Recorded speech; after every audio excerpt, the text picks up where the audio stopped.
ถ้าว่ามันเขาเข้าเสื้อลายเข้าไปหน้าถอยหลังหน่อยนึงเนาะคำมันเข้ายากระบบบังคับ95มันเป็นงามเด้อันนี้เป็นงามเลยเป็นเดือยมันรุดมักรุดอยู่ในไอ้โคมใบมีดลงตัวรถลอยขึ้นนั่นก็เข้ามันชิง่ายกว่าสร้างหน่อยนึงกับยามันบังคับแล้วรุดเด้รุดแล้วก็เด้งฮื้อได้ก็คือเอาใบมีดลงก้อนจึงค่อยเข้าเนาะแม่นเด้มาคำมันเข้ายากกะให้จอดรถแล้วก็เอาใบมีดลงให้ตัวรถลอยขึ้นเด้ผมใบมีดนานๆแล้วก็ทำง่ายได้วิธีเดียวเพราะว่ามันเป็นสิ่งอย่างว่ามันจะเข้าง่ายหน้าพลังแล้วก็ล็อกกันฟรีเขาใช้เวลาที่ว่ารถติดลมเนาะตัวเหยียบตัวเหยียบมันกินสีตีนน่ะแมนเกิดกันแหละตัวเหยียบนี่เวลาเขาใช้นี่เขารถต้องซื้อบริหารบ่ให้หักพวงมาลัยได้เวลาใส่ต้องรอบต่ำเอาใส่รอบต่ำใส่เล็กเกินเลย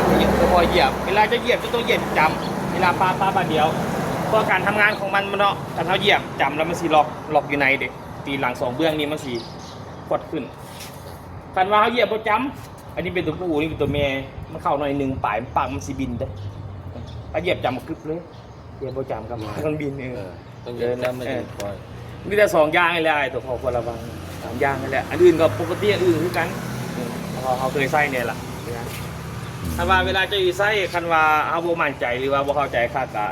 รู้ถามตัวนี้ก็ตัวรถน้องเฮาประกัน2ปีเด้ถ้าประกัน2ปีหรือ 2,000 ชั่วโมงภาคส่วนที่หาประกันมันสิมีข้อยกเว้นได้การหาประกันได้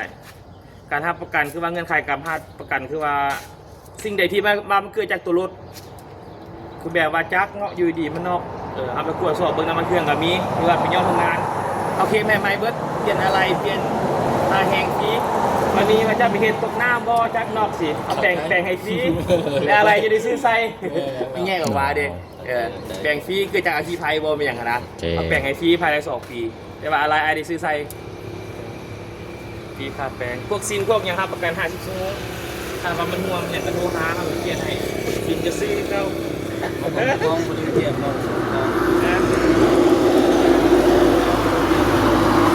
มีเขาเปลี่ยนเขาให้อยู่3 เดือนคือเอาออกไปเซ็กเดือนหน้าเข้าไปแถมให้ชุด50 ชั่วโมงอีก5 เดือนไปชุด500 ชั่วโมงแล้วก็อีก6 เดือนไปชุด1,000 ชั่วโมงออกไปเซ็ก3 เดือนไปเข้าแถมไปให้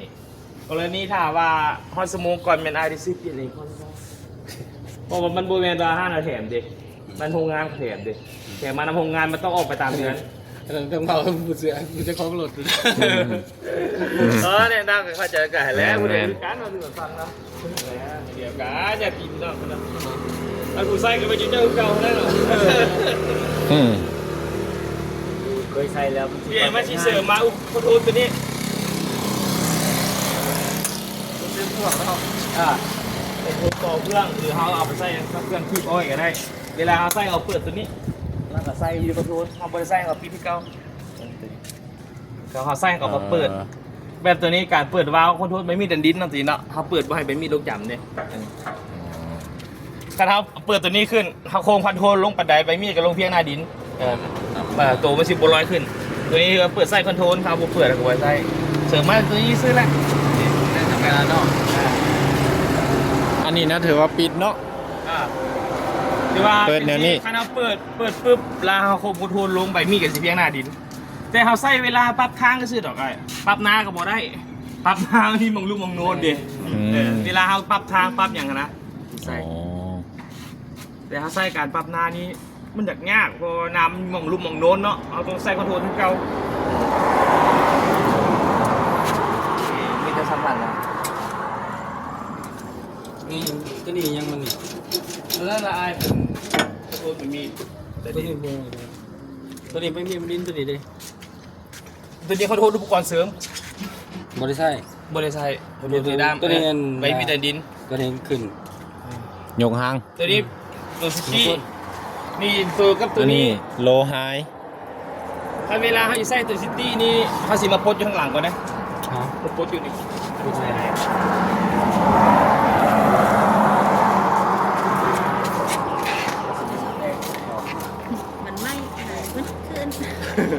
มันไม่แล้วไม่ลาหลุดมานี่ ไอ้ตัวนี้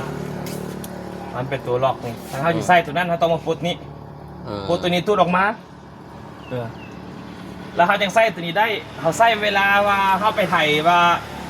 ซิตี้หางเนาะเวลามันต่ำกี่หินมันจะกระโดดขึ้นเองตัวนี้ถ้าเขาปลดนี้แล้วสุกออกมาถ้าเขาเซาไส้เขาก็สู้เข้าไปคืนกระโดดตัวนี้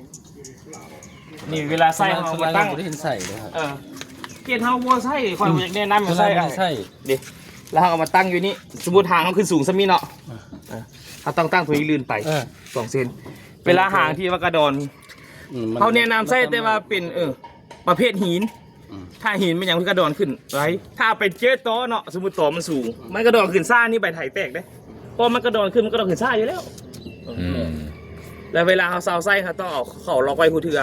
สั้นเพราะฉะนั้นเวลาเขาเดินทางห่างมา4 สันฝาหายแตกเลยได้นี่อันตรายคืออะไรครับบริไส้เราบริไส้คันตัวนี้บุ้ยพลขึ้นจะลงกับบุ้ยพล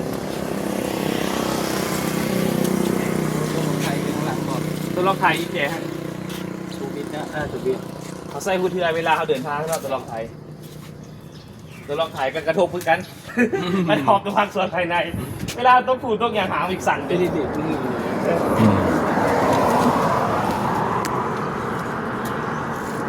ไอ้ดืนเพื่อกันเกาหาตัวนี้ก็เป็นทะเลงและซิมีซิตี้2 บอลเดอร์ซิตี้อยู่คันพีทีโอกับสักเทิลเนาะถ้าใส่สักเทิลปลาไว้มันก็ติดมาได้กับใส่พีทีโอปลาไว้ติดมาได้ เจนี่ได้2 ดอกเนาะ ได้น้ำเสื้อ2 ดอกวันนี้ก็เจจะคอยตัวนี้จะได้เอาเจ้ามาให้ แสดงว่า3 ดอก หมดแล้ว2 ดอกเดี๋ยวมันอยู่กอง อ๋อ เดี๋ยวทำมาให้ นี่เดี๋ยวมีเกียร์เต่าเกียร์ใต้ แม่น นี่เต่า เนี่ยใดก็เฮายังบ่เข้าใจตอนเพิ่นอธิบายอัน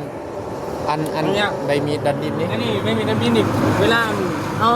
เฮาขึ้นนี่เวลามันตั้มเมื่อกี้นี่มันสิโดนขึ้นเองถ้ามันเฮาลงนี่ไทยดินดามันบ่โดนมันจะอยู่เสมอเลย ตัวเปิดตัวดอนขึ้นเองนี่แหละอันรถเฮาปีนนะมันตามขี้หินน่ะมันเด้งขึ้นมันนี่มันสูงมานี่ปุ้ยพัดเต็มทาง เอาใส่กินการวันนี้เขาไม่ได้ใส่งานหรอกตัวไหนใส่แต่ตัวนี้ตัวที่เขาปรับเองยกขึ้นยกลงเองมันเข่ามันสะเขาคุมเองอยู่ในนี้ อ๋อ สมมติเจ้าดักลงอย่างเดียวหลุดบุกไปได้ ก็มันยกขึ้นยกลงเดียวคือกันเลยก็หลุดเลย อันนี้เด้เฮายังบ่เข้าใจตัวนี้อันนี้หันเพิ่นว่าหันอันนี้ เวลาใส่ตัวนั้นแล้วถอดขึ้นนะใส่ตัวเวลาปรับไทยอะไรตัวเดียวละตัวนั้นเนี่ย เวลาใส่ซิตี้ไถให้ไถกระดอนขึ้นเอง